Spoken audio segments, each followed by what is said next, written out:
Elden Ring's DLC trailer is finally here. Game looks phenomenal, Josh Brown. Hell yeah, it does. I'm so excited for this DLC drop, Scott Tilford, and it feels a little bit long overdue. Oh, okay. I mean, I guess it's a weird thing thinking that it's only been 2 years, but because we're talking about pandemic years, it's like dog years. It's been 8 years or 10 years or whatever. For Elden Ring, obviously a massive deal back in 2022. I feel like this has been a long time coming. We had a leak last year where there was some key art for Shadow of the Erdtree, and now there's a gameplay trailer. There's a few more things to talk about here in regards to the wider, stay of From Software, Hidetaka Miyazaki at the top, doing some interviews and stuff. But let's just talk about what's in the trailer. I've seen a lot of fans pointing out the variety of fighting styles that are in here, some melee-based stuff, some high-flying kicks are in here. Yeah, man. I'm loving a more raw martial arts approach to FromSoft combat, but there's also things in here about the size of it as well, apparently in terms of the biome size or whatever, the DLC size. It is going to be a separate island. You're apparently going to warp there, which we'll get to some lore stuff, some vague lore stuff. I'm not Vidya, as nobody else is. No one else is. But the way you access this DLC seems to be by holding Miquella's hand, which is the woman inside the egg from Elden Ring. Guy inside the egg. Inside the egg. See, I don't even know. But you apparently access it that way. It is quite similar to the Placido Sax boss fight, the dragon boss fight in Elden Ring, where you're accessing a point on the map and then warping somewhere else. And this size of the DLC is apparently comparable to Limgrave, which is the entire opening area from Elden Ring itself. But thoughts on all this stuff before we get to more? Yeah, man. I mean, I was watching the trailer and I thought, in the best possible way, this looks like more Elden Ring, more of the bosses you expect, an expansion perhaps on some of the fighting styles that you have available, and some environments that, let's say, are straight out of the FromSoft wheelhouse. Your poison swamps, your big lava-infested industrial areas, but then some of the more magical, fantastical areas that you would expect from the main game as well. I like that we saw a good few locations from the original game that might be expanded upon, or maybe used, like you said, as like the entry point for the game, going up to the egg, touching the hand, getting warped away to this new land. The idea of it being as big as Limgrave, to me, is very exciting. That kind of justifies the longer development time with the game. There was so much, even in Limgrave, in the original game, to explore, that it makes me excited about how much stuff is going to be packed into this expansion. And it really does feel like an expansion, right? I know they're referring to it as a DLC, but it feels like more akin, in my mind, to something like The Witcher Blood and Wine or Cyberpunk. What was that one called? Phantom Liberty. Phantom Liberty, yeah. Liberty. Yeah, man, it's worth saying that the price for this is, I guess, higher than people might have expected. It's $40, £35. When I was watching the trailer, like the stuff that they revealed so far, I did get ostensibly like sequel vibes, or in as much as applying the game industry lens of, if this was anyone else, it would have been a sequel, which is the same vibe that I got with The Witcher 3's DLC, especially Blood and Wine, because that was a whole additional biome. Was a whole additional thing that they could have just charged a premium price point for. If this was someone like an Ubisoft or a Konami or whatever, I think they would be charging even more for it. But yeah, we've got at least 2 years of development straight on this. I did want to mention From Software's cadence overall. Like, they were founded in 1994, and if you just bring up their Wikipedia, the amount of games they've had overall, we think of like the last 10 years ish or the last 14 years as being a run since, like, Demon Souls all the way through Sekiro, Bloodborne, and everything else. But they've had a game a year since 1994, apart from 2021, which obviously because of the pandemic, at some point something had to give. But at the same time, what I'm overall saying is that they always put so much effort into each release that I think even if this is listed as a DLC and this is like, fundamentally an add-on, what I think you'll be getting is something akin to a full-sized release. Like just the sheer amount they managed to turn over. Like Armored Core was just last year. That's nuts. Somehow alongside the development of this. It's not even just the games that they're releasing every year, though, which have maintained a ridiculously high quality. They've been dropping quality DLC alongside that as well. Like, all of the Dark Souls games had great DLC. Perhaps not as transformative as what you got with Dark Souls 2, whose extra areas were just spectacular and tied that thing together like a nice rug. Then you had, like, Bloodborne. You didn't really have much for Sekiro, but then we were right back at it with this big Elden Ring expansion. And that's what's so exciting, because, yeah, this does feel like a game in and of itself. It feels like they can absolutely rely on this $40 expansion, and people will be ravenous for it, man. Elden Ring sold an insane amount of copies back in 2022. There's such a groundswell of love around that IP, and I think now that From Software own that IP, they're going to be probably making bank off it, which is a suave business move to to do, I think, to initially announce this, re-announce the DLC, but with new gameplay, with the actual price, with the release date, as soon as that confirmation goes through that, we own this, by the way. That's a thing that's worth pointing out or clarifying with them as a business, as a company. It was only like last week or whatever, they acquired they own Elden Ring overall. Like, there's a whole thing with From Software. If you look at the amount of games they've put out, they nearly always rotate publishers. Like, Sony did Bloodborne, Activision did Sekiro, they did Elden Ring with Bandai Namco, but they managed to acquire the Elden Ring IP from Bandai Namco. But the way that it's all been filed, I've not dove too deep into it. It seems like they, as a studio, specifically own Elden Ring and not FromSoft's own parent company, Kadokawa, which is an interesting thing. But like, if you're them, you own what is by far your biggest release so far, and then you might as well hang back a bit, put the DLC out, get all the conversation going again. Like, the trailer's been trending on YouTube like for almost 24 hours now.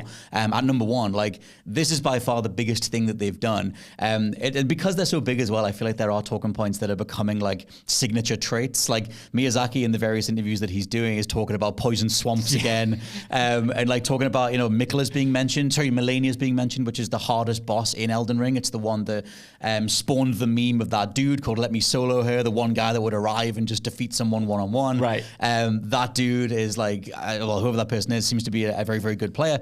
But Melania as like a bar to hit in terms of difficulty for FromSoft games is now being mentioned again with the Shadow of the Erdtree DLC, because there's apparently going to be a whole bunch of bosses in here that will be like, that's the base level, and then we're going to get even harder. So it's orphan of costs across the whole world. Oh man, the thing with From Software DLC is that it's piss hard. Like, some of the most difficult bosses that studio has ever made has come in this DLC, because it assumes that you've got the best gear. It assumes that your skills are 100% honed. Like, I have played Bloodborne so many times, but it took me a long time to get to the old Hunters DLC. And even with all of that experience, I got my ass kicked harder than it has ever been kicked before with that game's DLC bosses, not just the Orphan of Kos, but a few that come before. So I'm excited, and I'm also scared. I read that the interview where he mentioned this, and I just thought, Miyazaki, don't do this to me. I need a bit of... I can't do Melania again, sorry. Yeah, man. Well, the thing is, like I said, I feel like the identity of FromSoft, as they've got bigger, they've kept the difficulty intact. And it is interesting, if you look at their trophy data or achievement data, most people get through their games. Like, if the assumption was that these games are so hard that people wouldn't actually finish them, for whatever reason, that's not the case with FromSoft stuff.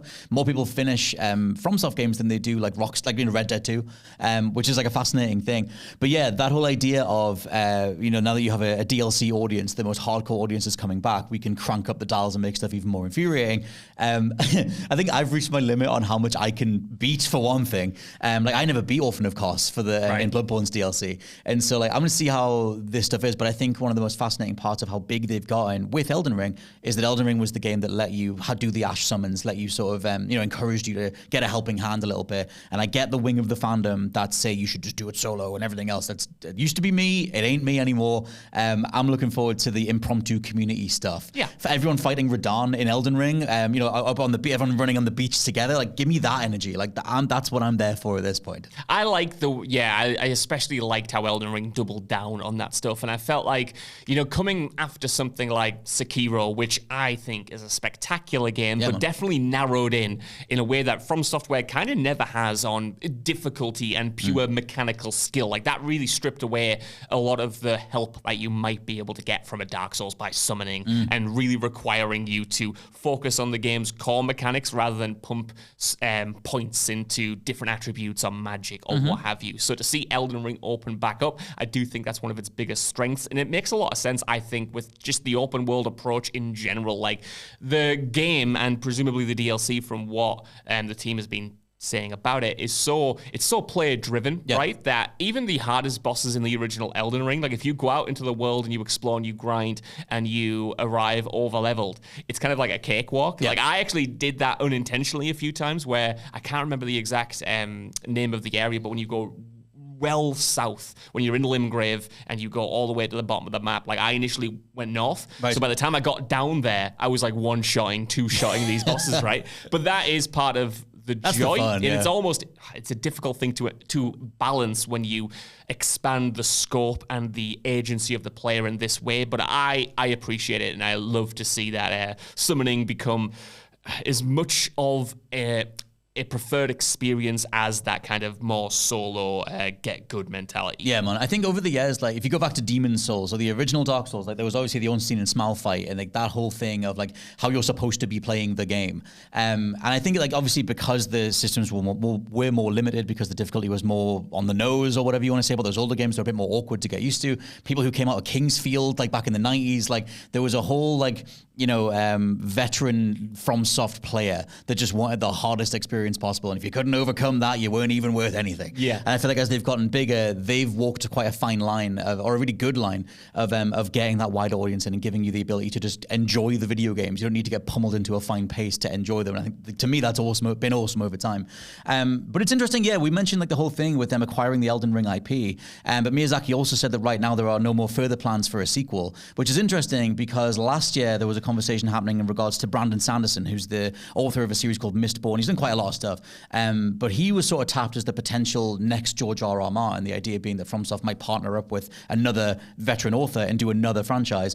And he said that back in 2022, he was given like a gift box that included Elden Ring and some other trinkets and stuff, and a note that was apparently inside there that he said showed that FromSoft were interested in perhaps doing something together. And he says he is as well. Apparently Sanderson's whole MO is that he likes to write entire projects ahead of time so that he's ready if a company gets in touch and wants to actually do something. Yeah. And he said that he's like, that's how I roll. He says, I actually do have a pitch for them in the back of my head. And he, at the time last year, he was going to send them the pitch and see what they think. But I think this points to the overall idea of, you know, this DLC would be the end of Elden Ring. And then maybe you sit on it and you do something else again. Yeah, it was really interesting because I think the IGN interview with Miyazaki, he said that they're essentially treating Elden Ring now like Dark Souls and Dark Souls 3, where at the time they were pretty open with it being the end of that trilogy, but they weren't fully against picking it up at some point down the line, you know, probably not anytime soon, but it wasn't dead. It was just resting, I suppose, and they were not fully against revisiting it. I think just the fact that they own the IP for Elden Ring means that it's inevitable we will get more games going forward and probably a full sequel. But what I love and respect about From Software is that they're never necessarily beholden to what is popular for them.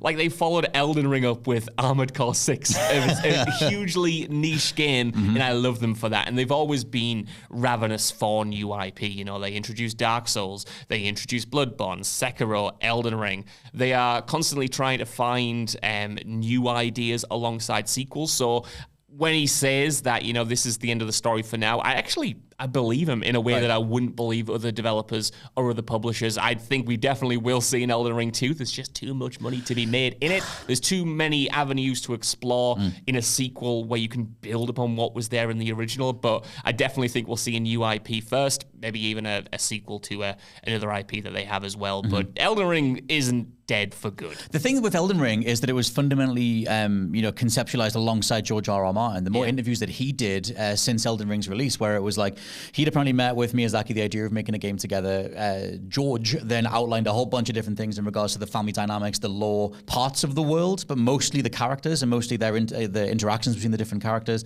and why certain characters are exiled, etc. And then Miyazaki and From Software fleshed all of that stuff out. And it is mentioned in regards to the DLC, the Erdtree DLC, that they still had things left over for George Martin. So I wonder how much of that was always planned out, or whether, like, because there was another interview, I think it was last year, where George Martin said he hadn't had any follow-ups since those initial, planning, this is what I'm going to do kind of thing. And I think it sounds like he just gave them a bunch of material and then they run with it. And so if that material is exhausted, that core is exhausted, maybe Elden Ring needs to take a beat. Maybe they need to sit back down with George Martin. Like, I wonder how much they want him involved in the main beats of the story kind of thing. Yeah, it's interesting. Some of the best lore was in this thing. Like, for as much as, like I was saying to you before, there was like a 2-day period where I had it all down. That was 2 years ago, and it's mostly gone out of my head. But at the same time, I remember being, loving all this stuff with the idea of Mikla, with the idea of, I did write the dude's name down, and now I don't have it to hand anymore. But Godfrey, all the stuff with Godfrey and him leaving and like figuring himself out and coming back stronger than ever. Like, there's a whole thing about leaving the royal family and coming back and all that kind of thing.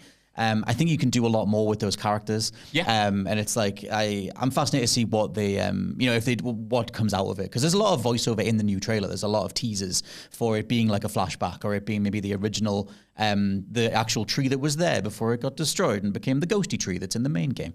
If I'm speaking absolute BS, I'm sorry. It's just what I remember from 2 years ago.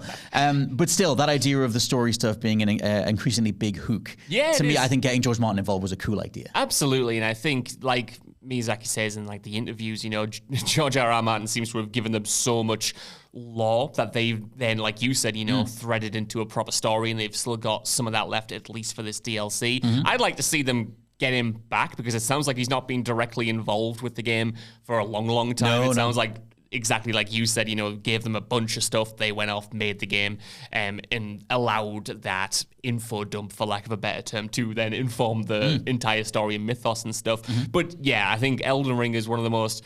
I mean, they're not short for fascinating worlds, Ellie, from software. But Elden Ring is rich in a truly intriguing way, because I think there's so much variety to it. Not that there's not necessarily in Bloodborne or Dark Souls, but it feels open in a way I thought that those games might not have been so much. And that's coming from someone who prefers the story and lore of Bloodborne, but it just is that expansive, I think, just inherently, because it has that open world element. You're going through, just think of how many biomes you go through in Elden Ring, man. It's crazy. And the scope for it just feels a little bit bigger in terms of the variety that they can bring to the table with Elden Ring. Yeah, man, I don't know what people think, and you say it down in the comments below. I think this is the single most impressive open world in video game history. Like, if you think about the scope and the density, the fact that they have both, it's not an Ubisoft open world where it's just massive, but it's actually quite thin, and it's not a hyper-detailed, smaller open world in terms of the actual, literal square mileage. They have both. To me, there's not a square inch of this thing that doesn't feel handled by an authored, like a team went in there. The art department, the sound department, like the overall direction,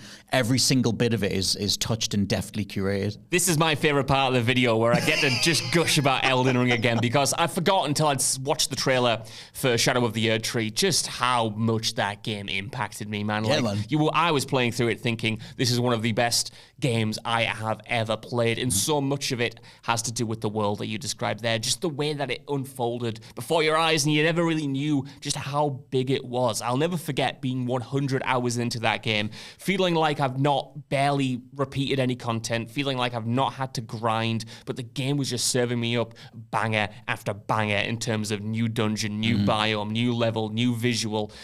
I can't gush about that element enough, and that's what I want to see, even from the trailer for this expansion, man. If that area is just as big as Limgrave, we see so many different biomes already within it, and it just makes me, that's what makes me excited about an Elden Ring 2, because I'm like, can you do that trick again? They never really could with Dark Souls 1, I thought, and they never really tried to do that interconnected world again. Even in that same series, they kind of went back to the Demon Souls approach, where you have Yeah, with 2 they did, I suppose, but even then it didn't stack on itself in the same way. Like, you kept sort of coming back to that hub, and you kept going off. That's what I mean. They were more discreet in a way, I would say. But no, totally. I think 2 was the one that felt more like Demons, and I thought 3 ticked the Dark Souls 1 box again, where things are more interconnected. Not anywhere near as much as Dark Souls 1. That game is like a perfect thing. But yeah, the thing is, when you talk about the idea of it being the size of Limgrave, I wonder if that means you get 2 layers, because if you're punching a hole from the top down through that map, you have 2 layers to it. There's the surface level and there's the underworld stuff. So maybe it is a double layer thing. Anyway, in the trailer, we see a lot of what looks like underground cathedrals and things like that. The last thing to touch on is that Miyazaki has finally addressed the idea of a Bloodborne remaster. But right now, it's kind of a bunch of nothing. He says that overall, he's talking to Eurogamer, and he says that the idea of having new hardware is definitely a part of what gives these games, what gives these remakes value.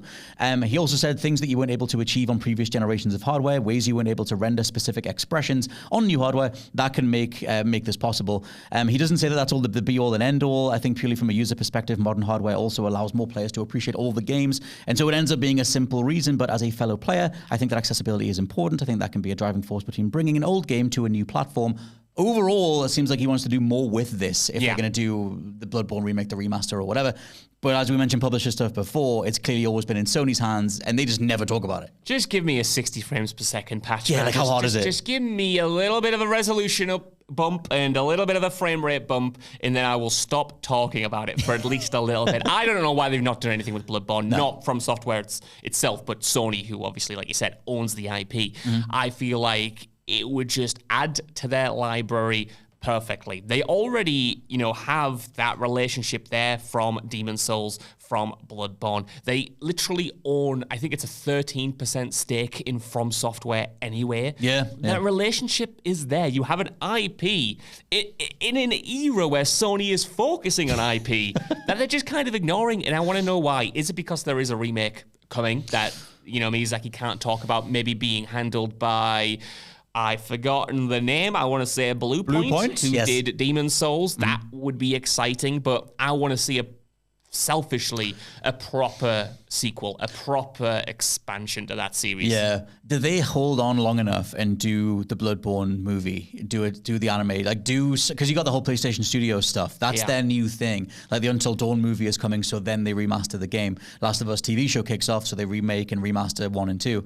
Like, is that why we're holding back? Because they have more of a 1-2 punch? I don't necessarily think so, because you've got a changeover in the presidents right now between Jim Ryan and Hiroki Tsutoki, but that would make sense for PlayStation's new approach, that idea of doing multiple mediums at once. Yeah. I don't know what how do you Tom Holland in Bloodborne? I don't even do how do you even do a Bloodborne movie or whatever? But I guess you could. There's comics for that. There's comics for Dark Souls, sorry. Yeah. So I guess you could maybe do a Bloodborne anime or something. I think you can. I think, you mentioned, all of the games that From Software have made have that law where you don't even have to directly adapt the story of the games, but you've got enough to work with. You have enough to work with the Hunter's Dream and Yharnam and all the history that's there with the Beast Curse, the blood, I forget what it's called, but when the blood, I don't even want to mangle the law. Go to Vatia 2015 was 9 years ago. That's the one I actually feel like I want to know, though. Right. I feel like it's in the brain.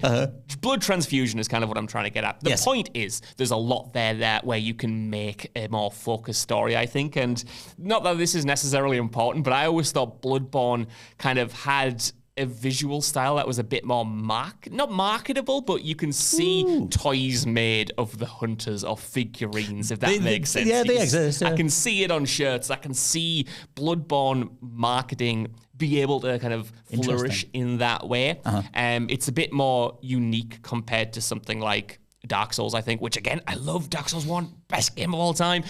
But it's more dealing in, your suits of armor, your monsters and stuff. It's kind of more familiar fantasy, whereas Bloodborne has that Lovecraftian / Bram Stoker edge that makes it a bit more unique, I think, visually. Yeah, man, I would back that. I think the sort of vampiric through line to Bloodborne as well, like the Father Gascoigne reveal, I always go to that because it was such a cool reveal before the fight. There's a lot they can do with those franchises overall. We didn't mention the release date for Shadow of the Erdtree is June 21st, so that'll be all of our collective summers, because there's nothing else coming out this summer at the minute anyway, unless anything else gets dropped, but it's looking good. A big question, Scott, is I've already played Elden Ring 6 times, right? And I'm in whatever new game plus that would put me on. Yeah.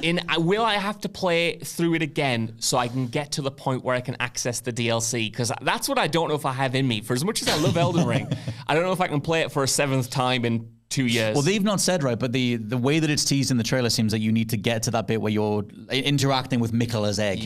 I forget the name of the area that's in, but that's not you could run there. Moog's domain. If I'm coming up against a piss hard boss, which I'm sure I will. Will I be under level? That's my worry. But when they did, because at the end of the trailer for this, the key art for it is where the new character is on a throne. Reminds me a lot of the old Hunters key art with the hunter on the throne. Yeah. And in Bloodborne, the old Hunters, didn't you access the DLC by finding a carriage and it took you to the DLC?